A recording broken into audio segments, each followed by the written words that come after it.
Hey, I'm ready. Okay. Great. Good afternoon. Hi, I'm Samantha here with Re3D with Charlotte and Jen, and we're so honored to be supporting this fused granular fabrication user group. Again, this is an opportunity for you, the community who's interested or actively in the pellet printing, as we call it, or the flake printing community who wants to get together. You by no means have to have a gigabyte X or a terabyte X. This is meant to be a way for us to come together, share and laugh and cry our way through all the challenges and opportunities as we're exploring fused granular fabrication. If you're interested, regardless of what platform or material you used, in sharing your experience, we would love to invite you to speak. Feel free to contact info at re3d, re3 like the number, d.org. And this month, we're so honored to have Dr. Wang with us, who hails from the University of Tennessee. Dr. Wang is a sustainable materials scientist who specializes in cellulose materials and biodegradable polymers by using green chemistry to improve the facial interaction amongst fibers and matrices, and these form strong fiber-resistant, what we call FRP composites. His research has given a wide range of processing skills, all the way from molding to advanced manufacturing techniques, to include 3D printing, roll-to-roll coating, and electrospinning. His applications of research include traditional construction materials, emerging 3D printed plastic houses, biodegradable packing materials, automotive components, and nanocellulose-based agrochemicals. A huge range of experience. We invite you to reach out with him directly too after this to continue dialogue and any of these interests. He's very committed to the circular bioeconomy by utilizing renewable resources and exploring material recycling to reduce their carbon footprint. So I will turn it over to Dr. Wang to share his breadth of experience that we can learn from. Again, this meeting is recorded for the speakers, so people globally can access this at any time. But we will pause the recording for any Q&A. And again, if you're interested in speaking in the future, please let us know. But we're really looking forward to today's discussion. Great. Thank you very much, Samantha, for the nice introduction. I think I'll just get right started into the presentation I have for today. So it is about using wood pulp fibers to reinforce polypropylene-based polymer composites for large-scale additive manufacturing. In this case, it would be the material extrusion type of additive manufacturing. As mentioned in Samantha's introduction, I am currently an assistant professor here at the University of Tennessee.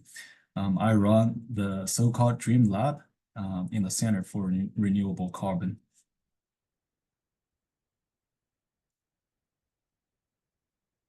That's my slide. Okay.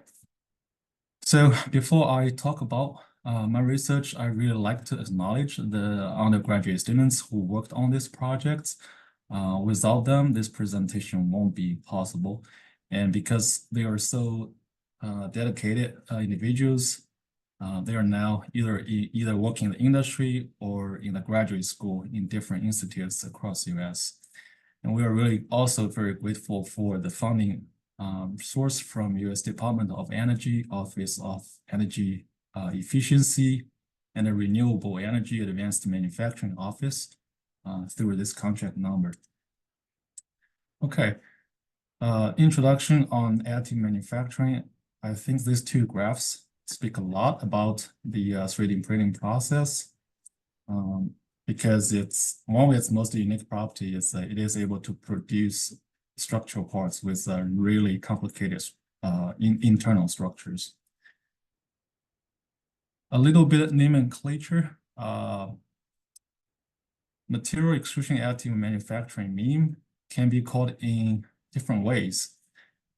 The most popular one would be fused deposition modeling, FDM. It is actually a brand name through Stratasys. A lot of European people like to call it fused filament fabrication through RepRap. And then if you check my early publications, we used a term called fused layer modeling, FLM, because we learned that from a book. If you do check the ASTM standard for the name of this type of technology, they call it material extrusion.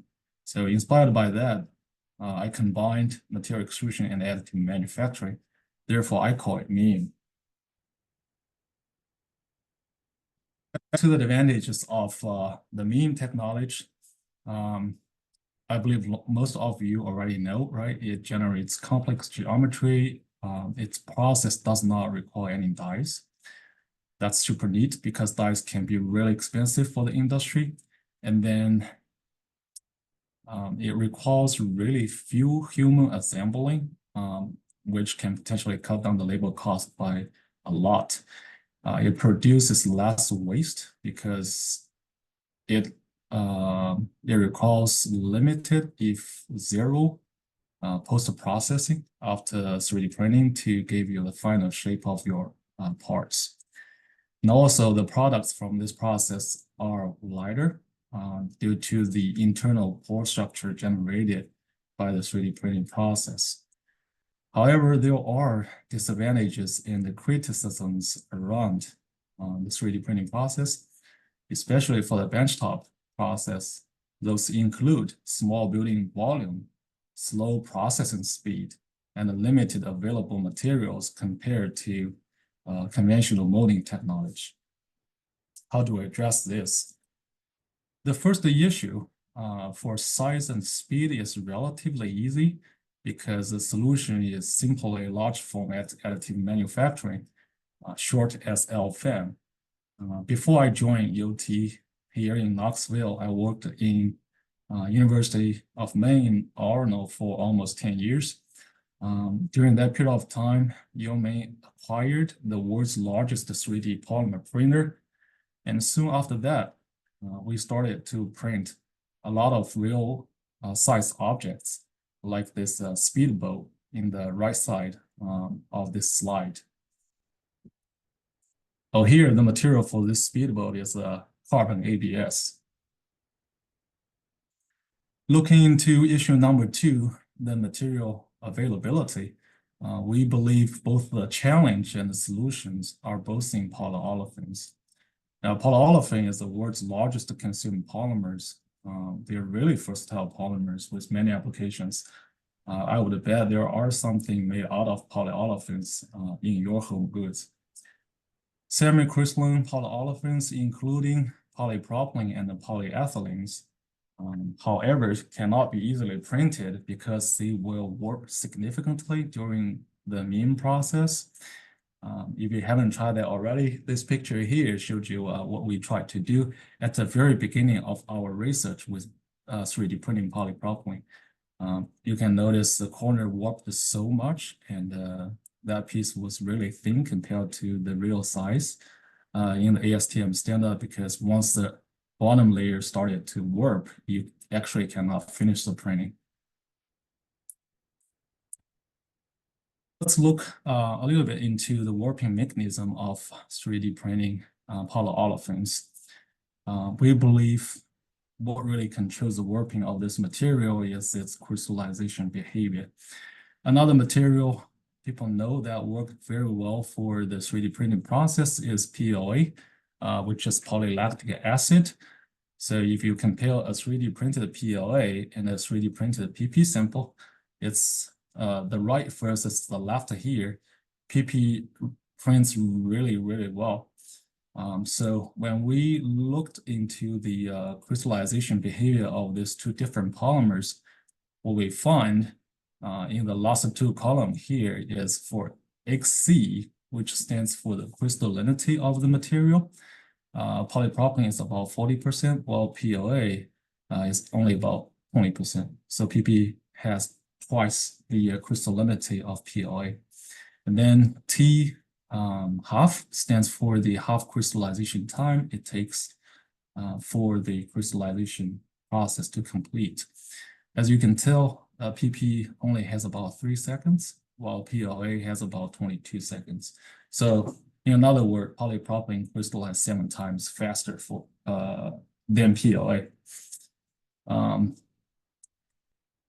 Because of this difference in the crystallization behavior, we think that is causing a lot of differences in 3D printing polypropylene and PLA. then we can give you a little bit more insight on why crystallization matters for PO. So for semi-crystalline materials, polymers, once the temperature is above the crystallization temperature, TC, the crystallization controls the shrinkage. Once it's below the crystallization temperature, the thermal expansion of the amorphous portion of the polymer controls the shrinkage. Crystallization induced volume change is the major force. As you can see on this picture here, this shows you the free shrinkage percentage of polypropylene versus its temperature. Usually, polypropylene has a melting temperature above 160 C. So at that temperature, the polypropylene is in molten stage. So that is, you can take that as melting your polypropylene pellets in your 3D printer. Once you started to extrude this material out of the nozzle, and they started to get air-cooled, so the temperature dropped from 160 to gradually below its crystallization temperature, which is about 120 C. So as you can tell, the volume shrinkage occurred between 160 to 120 is about 60% of the volume of the polypropylene melt. So if this volume shrinkage cannot be controlled during processing, then you will have trouble in your parts dimensional stability.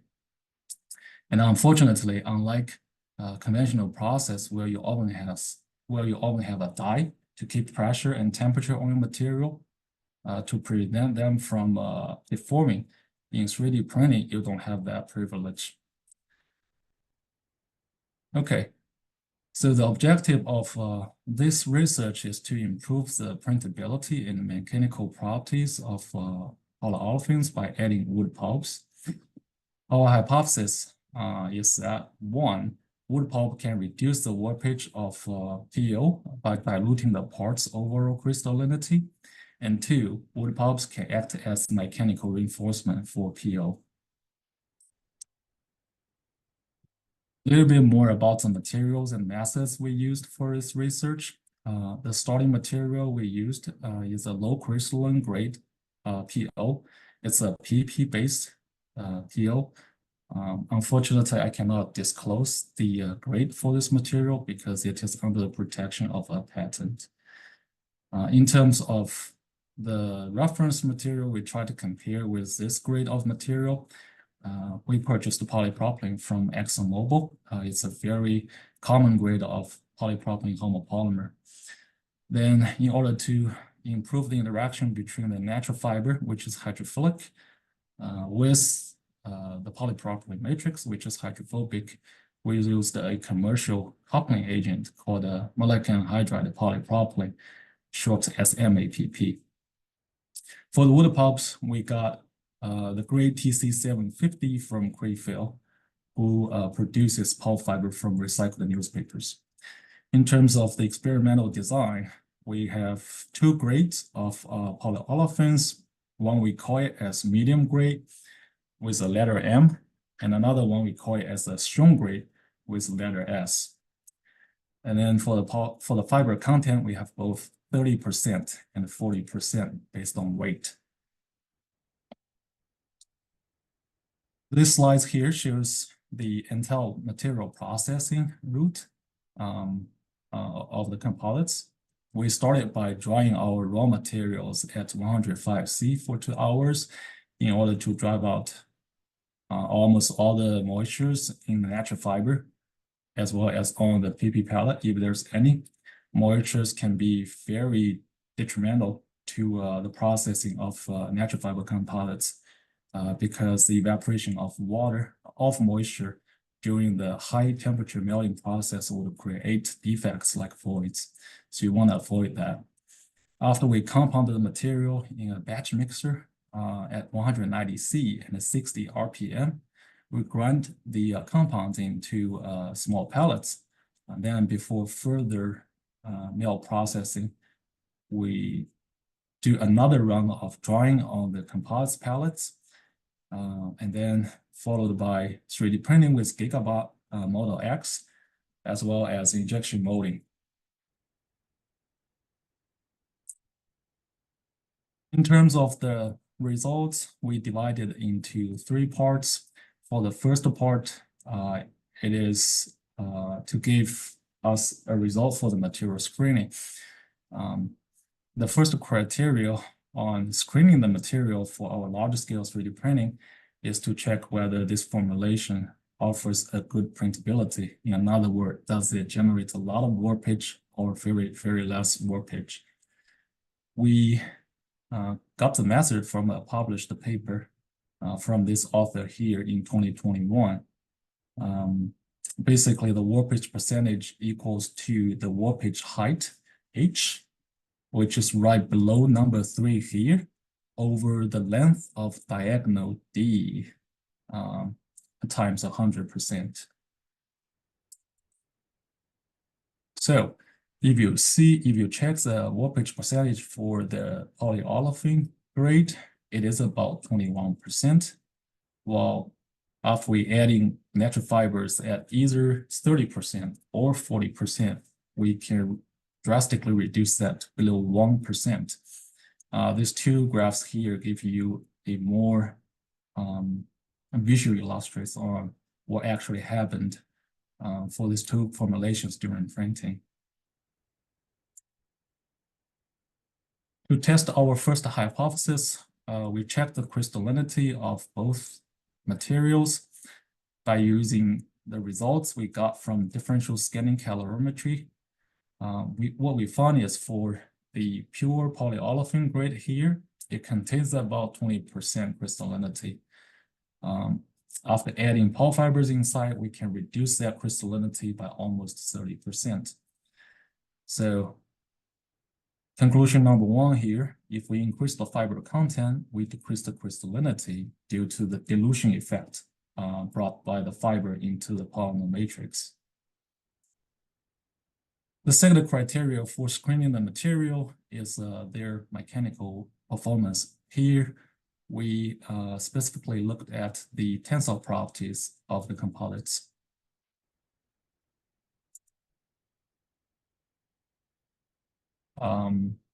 When we add pulp fibers into the polyolefin material,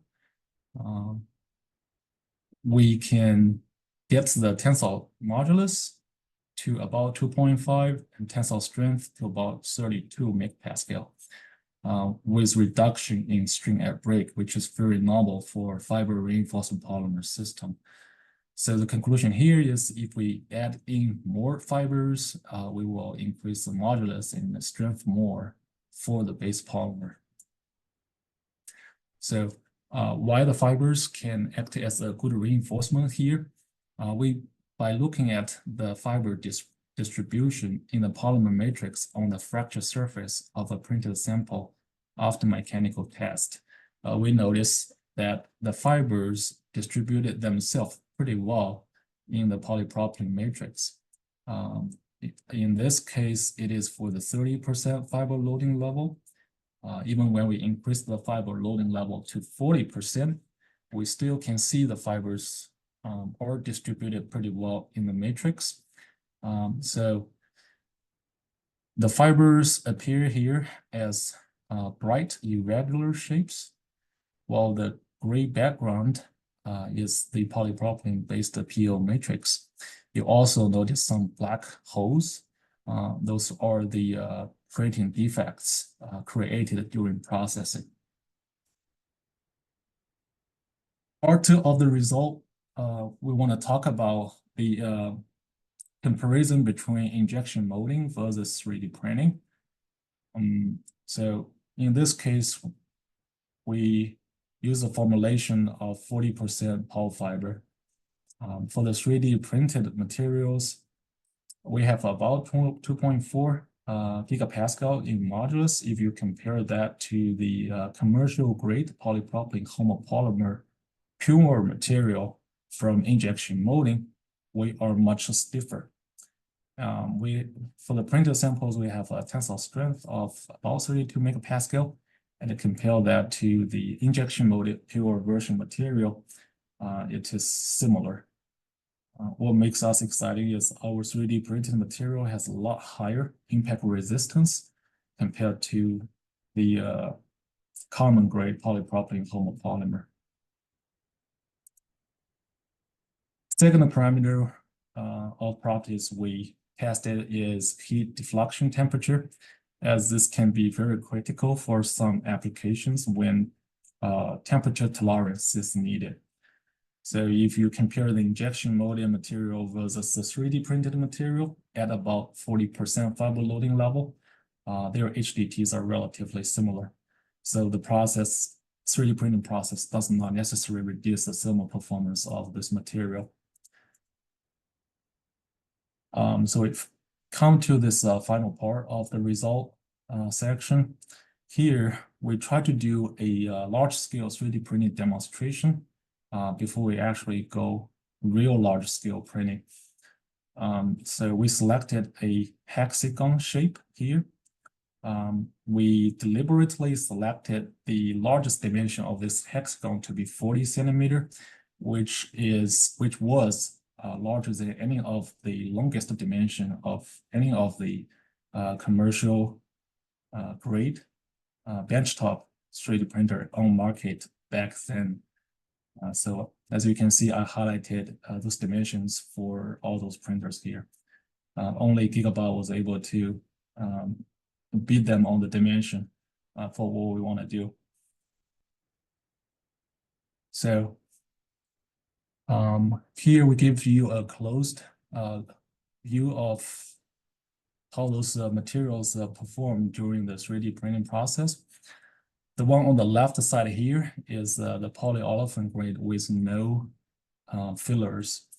As you can tell on those positions pointed by the white arrows, you can see corners lifted up. And in terms of the height of the hexagon, it did not complete as we expected, because the hexagon deformed so much, we have to stop the printing. While when we add 40% pulp fibers inside, you do not notice any significant warpage at any of the corners, and we were able to complete the printing to its full height. This just gives you another view of the size of the hexagon we printed. It's not super large scale, but it's definitely not small scale neither. Okay, this is the last slide. Before I close up, I'd like to give everybody an overview. The pulp fiber reduced the PO warpage during printing by reducing composite crystallinity. Therefore, it shows a great potential for large-scale 3D printing. And also, the pulp fiber can increase the mechanical properties of the printed polyolefins, and making them mechanically comparable to the commercial grade injection molded polypropylene homopolymer. Those are the references I used for this presentation. Thank you very much for your time. I welcome any questions.